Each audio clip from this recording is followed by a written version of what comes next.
तो ईश्वर माफ कर देते हैं? अरे दुर्गा मैया है, बल्कि बाकी देवताओं में तो फिर मैं कहूंगी विचार करके विधि को बड़े ध्यान से करना चाहिए, पर भैया मैया तो हमेशा अपने बच्चों के उल्टे कामों पर पर्दा डालती है। अरे नहीं तो गलती से हो गया इससे। आप व्रत देवी जी को खुश करने के लिए नहीं रखते बच्चे, आप व्रत अपने आप को नियंत्रित करके साधना करने के लिए रखते। ठीक है कि इस दुनिया में मां बनने से ज्यादा सुखद कोई भी अनुभव नहीं है करी, पर मैं ये निश्चित 100% कह सकती हूँ कि कोई भी देवी किसी मासूम जानवर की बलि स्वीकार कर खुश नहीं हो सकती। नवरात्रि थाली, नवरात्रि भेलपुरी, नवरात्रि सेवपुरी, नवरात्रि रोटी। हमने कहा भैया तो काहे को तुम अपने आप को ये झूठा दिलासा देके कि तुम व्रत रख रहे हो, या पहले जो व्यक्ति केवल फल खा के व्रत रख सकते हैं उनको वैसे करना। हम जैसे जो एनर्जी वाले लोग हैं, अभी यूथफुल हैं, जो लोग थोड़े बूढ़े हैं, जो केवल व्रत पे नहीं है तो फलाहार खाएं। जैसा कि अभी हमने नवरात्रि की बात की, नवरात्रि आने ही वाली है। हाँ जी।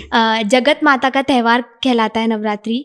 माँ बनना अपने आप में ही एक सौभाग्य की बात होती है। अद्भुत। तो जब आप पहली बार माँ बनी थी तो आपके लिए कैसा अनुभव था? सच्ची बोलूं, हाँ, मैं बहुत अनप्रिपेयर्ड थी।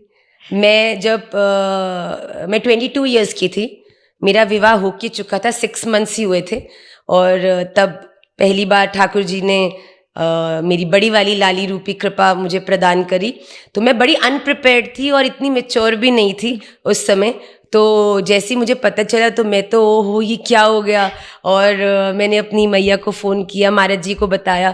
महाराज जी भी थोड़े शॉक तो थे क्योंकि हम प्रिपेयर्ड नहीं थे, बट जैसे ही मैया को बताया हमने अपनी माता जी को, तो वो तो बड़ी खुश हो, तो कमाल हो गई, बधाई हो। फिर हमको लगा हाँ कोई अच्छी चीज़ ही हुई है शायद, मतलब कोई गड़बड़ नहीं हुई है ये। और फिर जब मैंने उस फीलिंग को जिया तो आपने बिल्कुल सही कहा कि इस दुनिया में माँ बनने से ज़्यादा सुखद कोई भी अनुभव नहीं है। महाराज जी ने मुझसे एक बार बड़े ऐसी हंसते हंसते पूछा बच्चों के सामने कि आप ये बताओ कि आपके लिए सबसे प्यारा रिलेशनशिप कौन सा है आपकी लाइफ में? आपका बेटी का, कि मैं अपने माता पिता की बेटी हूँ, एक पत्नी का, एक बहू का, कि ये माँ का? तो मैंने बोला once a mother always a mother.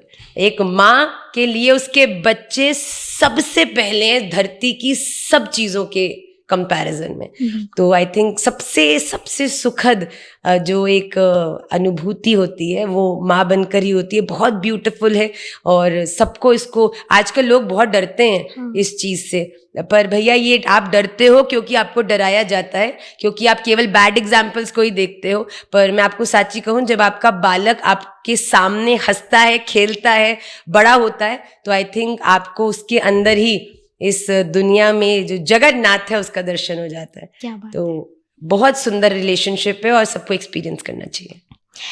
Navratri आ रही माँ, और ऐसा कहा जाता है कि जो दुर्गा माँ होती है उनकी पूजा पाठ में हमें बहुत ध्यान से, मतलब उनकी पूजा पाठ बहुत ध्यान से की जानी चाहिए। तो मैं ये पूछना चाहूँगी, अगर भक्तों से गलती से भी कुछ भूल चूक हो जाती तो ईश्वर माफ़ कर देते हैं? अरे हम दुर्गा मैया हैं, बल्कि बाकी देवताओं में तो फिर मैं कहूँगी विचार करके विधि को बड़े ध्यान से करना चाहिए, पर भैया मैया तो हमेशा अपने बच्चों के उल्टे कामों पर पर्दा डालती है। अरे नहीं तो गलती से हो गया इससे। तो देखिए विधि की का पालन तो अवश्य करना चाहिए। आप किसी से प्यार करते हो तो प्यार करने का अर्थ है कि आप उसके हिसाब से अपने जीवन को ढाल लेते हो। आजकल प्यार ही बड़ा अटपटा हो गया, हम तुझसे प्यार करते हैं तो तू बिल्कुल मेरे जैसा हो जा। ये तो प्यार नहीं, तो स्वार्थ है। पर हाँ, जब हम देवी जी को मानते हैं, उनसे प्रेम करते हैं, तो हम शास्त्रों में अध्ययन करके विधि का प्रयास करके पूरा पालन करें। पर हाँ, हमारी अनभिज्ञता में, अननोन तरीके से हमसे अगर कोई त्रुटि भी हो जाती है, तो मुझे नहीं लगता कि कोई इतना प्रेम करे मैया से, उससे कोई गलती से गलती हो जाए तो मैया कोई अपराध उसको मानेंगी तो वो उसको माफ़ कर देंगी। पर हमें कोशिश करनी चाहिए कि हम कोई भी लापरवाही नहीं करें सेवा में। माँ, सेवा का आपने उदाहरण दिया, तो माँ सेवा में लोग ऐसा कहते हैं कि जानवरों की बलि चढ़ाना माँ का प्रसाद है, माँ उसको प्रसाद स्वीकार करती हैं। तो ये इस बात में कितनी सच्चाई है? क्योंकि वो तो जानवर है, उनका क्या? नहीं, मुझे नहीं लगता इस दुनिया में। बताओ, पार्वती जी, भोलेनाथ ने पार्वती जी के, मतलब गणपति जी का जब मस्तक उच्छेदन कर दिया तो पार्वती जी कैसी क्रोधित होगी कि तुरंत भोलेनाथ ने ही गणपति जी का जो है मस्तक लगाया। तो मुझे नहीं लगता कि कोई भी मैया किसी भी प्रकार के इस प्रकार की मार के बलि चढ़ाने के लिए प्रसन्न होंगी। ये बहुत बड़ी एक मिसकंसेप्शन है। न जाने कहाँ से ये प्रथा किस ने प्रारंभ करी, पर मैं ये निश्चित 100% कह सकती हूँ कि कोई भी देवी किसी मासूम जानवर की बलि स्वीकार कर कर खुश नहीं हो सकती। तो ये अब तो कॉन्स्टिट्यूशन ने भी इसको बैन कर दिया है। तो जो कॉन्स्टिट्यूशन ने बैन कर दिया है उसके बारे में तो चर्चा करना बिल्कुल विफल बात है। ये नहीं होना चाहिए, किसी को नहीं करना चाहिए, और कोई भी देवी इस प्रकार की बलि को स्वीकार कर कर कभी भी आपसे प्रसन्न नहीं होंगी, बल्कि अगले जन्म में आपको वो जानवर बनाएंगी और फिर आपकी बलि दिलवाएंगी इसी प्रथा के अंतर्गत। तो ऐसा बिल्कुल मत करिए।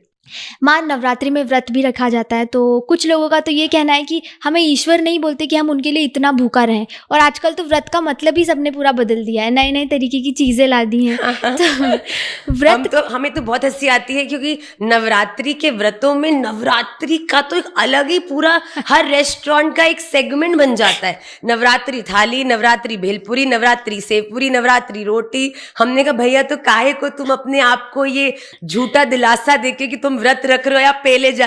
कई लोग कहते हैं कि हम तो पूरे 9 दिन व्रत रखते हैं। हमने कहा अच्छा, बहुत बड़ी बात है, बहुत अच्छी बात है, वाह वाह क्या बात है।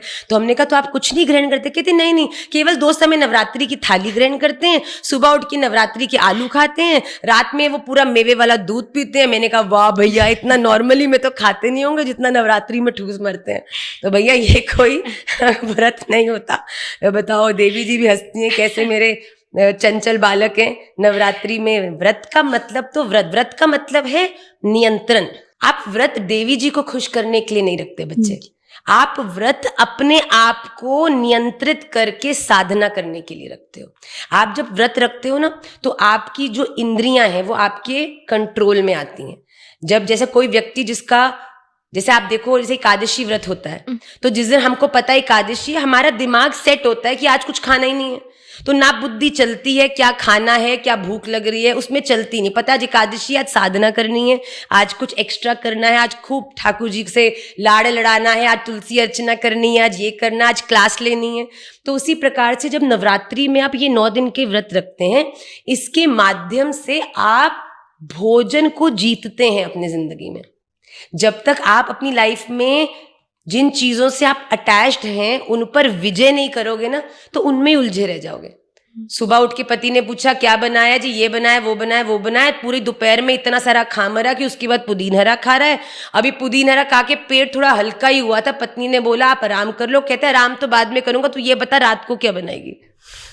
लोग मरे जा रहे हैं खा खा के। तो व्रत का मतलब ये है कि आप अपनी बुद्धि को थोड़ा खाने से अलग करके थोड़ा अच्छी चीजों में उनको लगाओ, जिससे कि आपकी जो टाइम है उसमें कुछ समय आपको भक्ति करने का भी मिले।